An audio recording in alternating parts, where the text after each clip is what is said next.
ఇప్పుడు next position చూద్దాము. ఎక్కడ in between F and C, in between F and C అంటే ఇందాక మనం చేసిన వీడియోకి కంటిన్యూషన్ అన్నమాట. ఇది చూడండి, ఇదేమో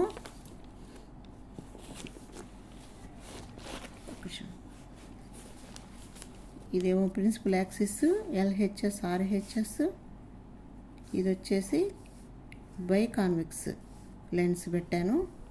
ఇది వచ్చి optic centre F1 C1 F2 C2. ఇది మామూలుగా పెట్టుకోవాలి ప్రతిదానికి ఇట్లాగా. ఇప్పుడు మనం ఇన్ఫినిటీలో చేసాము, బియాండ్ సి చేసాము, సి దగ్గర చేసాము. ఇప్పుడు ఎక్కడ పెడుతున్నాము ఆబ్జెక్ట్ని? సికి ఎఫ్కి మధ్యలో పెడుతున్నాం. అంటే సెంటర్ ఆఫ్ కర్వేచర్కి ఫోకస్కి మధ్యలో పెడుతున్నాం.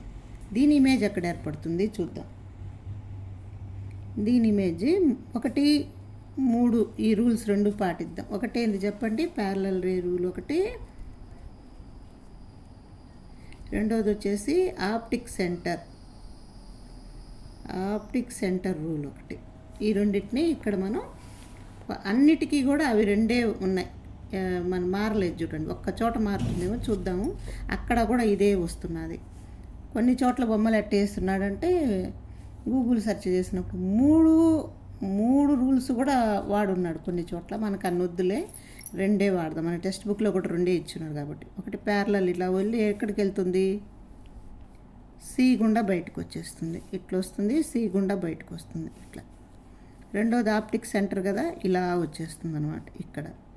అంటే ఎక్కడ ఏర్పడుతున్నది చూడండి ఇమేజ్? Beyond C ఏర్పడుతున్నది. ఎక్కడ పెడితే? ఇన్ బిట్వీన్ ఎఫ్కి సికి మధ్యలో పెడితే ఎక్కడ ఏర్పడుతున్నది?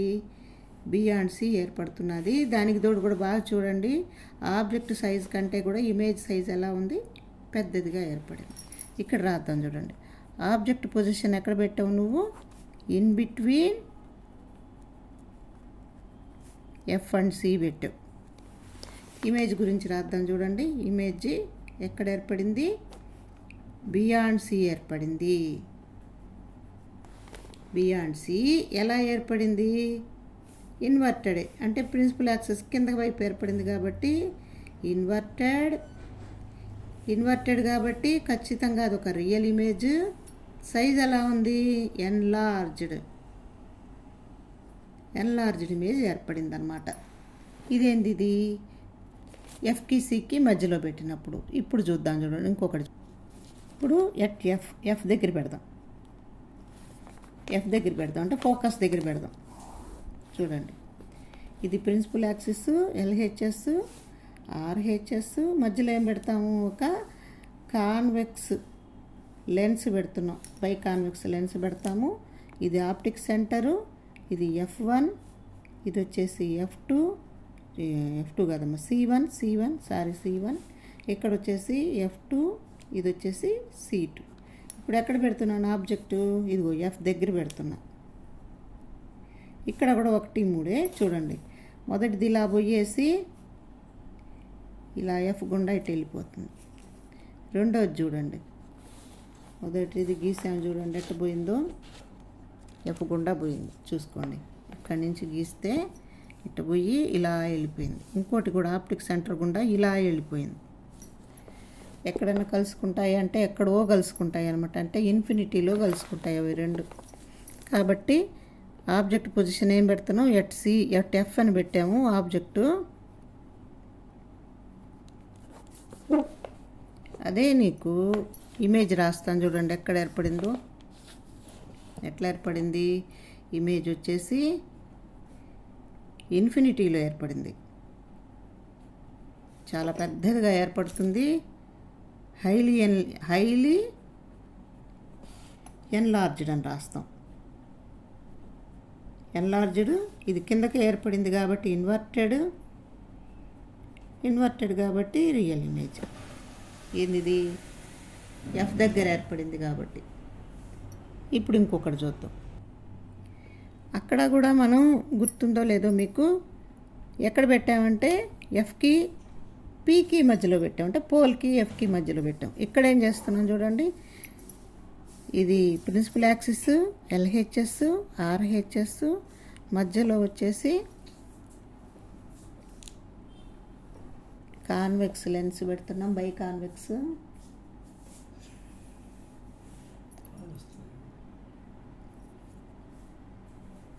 బై కాన్వెక్స్ పెట్టాం. ఇది ఆప్టిక్ సెంటరు, ఇది F1, ఇది C1, అదేవిధంగా ఇది F2, ఇది C2. ఇప్పుడు ఎక్కడ పెడుతున్నాము? ఆప్టిక్ సెంటర్కి Fకి మధ్యలో పెడుతున్నాను. ఇది ఎక్కడ ఏర్పడుతుందో చూద్దాం. ప్యారలల్గా పోయేది F గుండా పోతుంది, C గుండా పోయేది ఆప్టిక్ సెంటర్ గుండా పోయేది మళ్ళీ రిటర్న్ వస్తుంది కదా. ఈ రెండు ఇటు చూడండి, ఈ రెండిట్టు ఇలా పైకి వెళ్ళిపోయి ఇక్కడ బియాండ్ సిలో ఈ సైడే, అంటే ఆబ్జెక్ట్ ఉన్న వైపే ఏర్పడుతున్నది. ఏర్పడుతున్నది ప్రిన్సిపల్ యాక్సిస్కి పైన ఏర్పడింది కాబట్టి erect image, enlarged image. Erect కాబట్టి ఇది వర్చువల్ ఇమేజ్. అక్కడ కూడా చూడండి 5 పొజిషన్స్లో మనకి రియల్ ఇమేజ్ ఏర్పడి కాంకేవ్ మిర్రర్ దగ్గర 6వ పొజిషన్కి వచ్చేసరికి వర్చువల్ ఏర్పడింది కదా. అదేవిధంగా ఇక్కడ కూడా ఎక్కడ పెడుతున్నాం మనం? ఇన్ బిట్వీన్ F1O పెడదాం, ఆప్టిక్ సెంటర్ OC పెడదాం. ఆప్టిక్ సెంటర్ ఎక్కడ ఏర్పడింది ఇమేజ్? ఆబ్జెక్ట్ ఉన్న వైపే ఏర్పడింది. బిహైండ్ ద ఆబ్జెక్ట్కి వెనక ఏర్పడింది. ఎన్లార్జ్డ్ ఏర్పడింది, చాలా పెద్దదిగా ఏర్పడింది. ఎరెక్ట్గా ఏర్పడింది. తర్వాత వర్చువల్ ఇమేజ్ ఏర్పడింది. ఇవి 6 కూడా మనం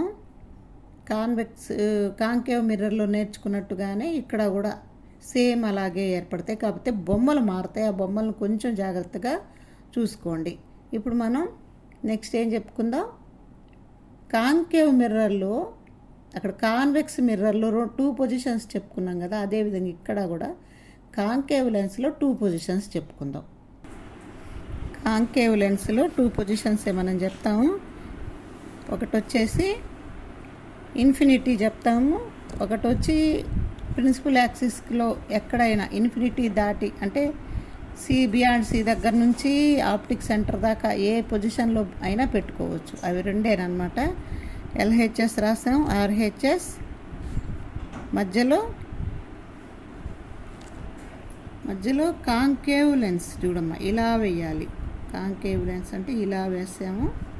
ఇది ఆప్టిక్ సెంటరు, ఇది F1, ఇది C1, ఇది F2, ఇది C2 కదా. ఇక్కడ చూడండి, మొదట ఆబ్జెక్ట్ని ఎక్కడ పెడుతున్నాము? ఇన్ఫినిటీలో పెడతాం. ఎక్కడి నుంచి వస్తున్నాయి? ఇలా వచ్చేస్తాయి ప్యారలల్గా. దీని మీద రేస్ పడ్డప్పుడు అవన్నీ ఎక్కడ కలుసుకుంటాయి? మనము ఫస్ట్ చెప్పుకున్నాం కదా, ఇలా కలుసుకుంటాయి. డైవర్జింగ్ లెన్స్ అని చెప్పాను కదా, ఇలా వెళ్ళిపోయినట్టు ఉంటాయి అని చెప్పుకున్నాం కదా. ఇక్కడ ఏర్పడుతుంది ఇమేజ్. ఎట్లా ఏర్పడుతుంది? పాయింట్ సైజులో ఏర్పడుతుంది, చిన్నదిగా డిమినిష్డ్గా ఉంటుంది, హైలీ డిమినిష్డ్గా ఉంటుంది. ఇది వర్చువల్ ఇమేజే. ఎందుకనంటే ప్రిన్సిపల్ యాక్సెస్కి పైన ఏర్పడుతున్నది అనమాట.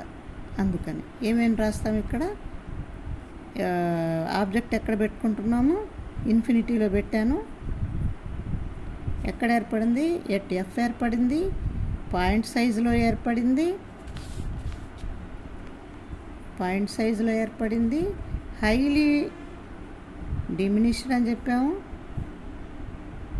ఇప్పుడు ఇది రియలా వర్చువలా అనేది మనకి నిజంగా చెప్పాలంటే రాయలేమన్నమాట. ఎందుకంటే చుక్కలాగా కనపడితే మనం ఏం రాస్తాం. కాకపోతే ఇది వర్చువలే కాబట్టి, వర్చువల్ ఇమేజెస్ని ఏర్పరుస్తుంది కాబట్టి రాస్తాం. అంతవరకే మనం ఆ మాటే రాస్తాం అనమాట. వర్చువల్ తర్వాత వచ్చేసి హైలీ డిమినిష్డ్ అని రాస్తాం, పాయింట్ సైజ్ అని రాస్తాం. సరే, ఈ F దగ్గర ఏర్పడిందని రాస్తాం. ఇంకొకటి ఏం చెప్పాను నేను? ఇంకొకటి ఇలాగే ప్రిన్సిపల్ యాక్సిస్, కాంకేవ్ లెన్స్, ఇది వచ్చి O, ఇది వచ్చి F1, ఇది వచ్చేసి C1, అదేవిధంగా ఇది వచ్చేసి F2, ఇది వచ్చేసి C2. ఇప్పుడు ఎక్కడైనా పెట్టండి, ఇది ఇక్కడి నుంచి నువ్వు ఎక్కడైనా పెట్టుకో. ఇది ఆబ్జెక్ట్ని ఇన్ఫినిటీలో చూసాం పాయింట్ సైజులో ఏర్పడిందన్న. ఇంకా అక్కడి నుంచి ఎక్కడైనా మార్చుకో. సపోజ్ ఇదిగో B అండ్ C పెట్టాను అనుకుందాం, ఇక్కడ పెట్టాను అనుకుందాం. ఇక్కడ పెట్టినప్పుడు ఇది ఎట్లా ఏర్పడుతుంది? ఇదిగో ఇటు వచ్చినట్టుగా ఉంటుంది కదా, ఇటు వచ్చినట్టుగా ఉంటుంది. C దగ్గర నుంచి పోవాలిగా, ఆప్టిక్ సెంటర్ నుంచి పోయింది, ఆప్టిక్ సెంటర్లో వచ్చింది, ఇక్కడ కదా మనకు బైసెక్ట్ అయింది. అవి ఇక్కడ ఏర్పడింది అంటే Fకి Oకి మధ్యలో ఏర్పడింది. చిన్నదిగా ఏర్పడింది. ఎట్ట ఏర్పడుతున్నది? చిన్నదిగా ఏర్పడింది. తర్వాత వచ్చేసి ఎరెక్ట్గా ఏర్పడింది కదా. ఏమేమి రాస్తాం? ఇమేజ్ లక్షణాలు ఏం రాస్తాం? ఇది ఎక్కడ ఏం రాస్తాం? ఎనీవేర్ అనమాట. ఎనీవేర్ అంటే C దగ్గర నుంచి principal axis, anywhere on principal axis అని రాద్దాం. ఎక్కడన్నా పెట్టుకో. అప్పుడు ఎక్కడ ఏర్పడుతున్నది? అది in between F and OC optic సెంటర్కి మధ్యలో ఏర్పడింది. డిమినిష్డ్గా ఏర్పడింది. తర్వాత ఎట్ట ఏర్పడింది? ఎరెక్ట్గా ఏర్పడింది. Real image. ఎరెక్ట్గా ఏర్పడిందంటే రియల్ ఇమేజే ఖచ్చితంగా. ఇవి రెండు అయితే ఇప్పటివరకు ఈ రెండు అడగలేదమ్మా. మన అదృష్టం కనుక బాగుంటాయి అడగతాడేమో నాకు తెలియదు, కానీ ఇప్పటి వరకు అయితే ఇవి రెండు అడగలేదు. అయినా కూడా మనం తెలిసి పెట్టుకొని ఉండాలి కాబట్టి తెలిసి పెట్టుకొని ఉందాం. ఓకేనా?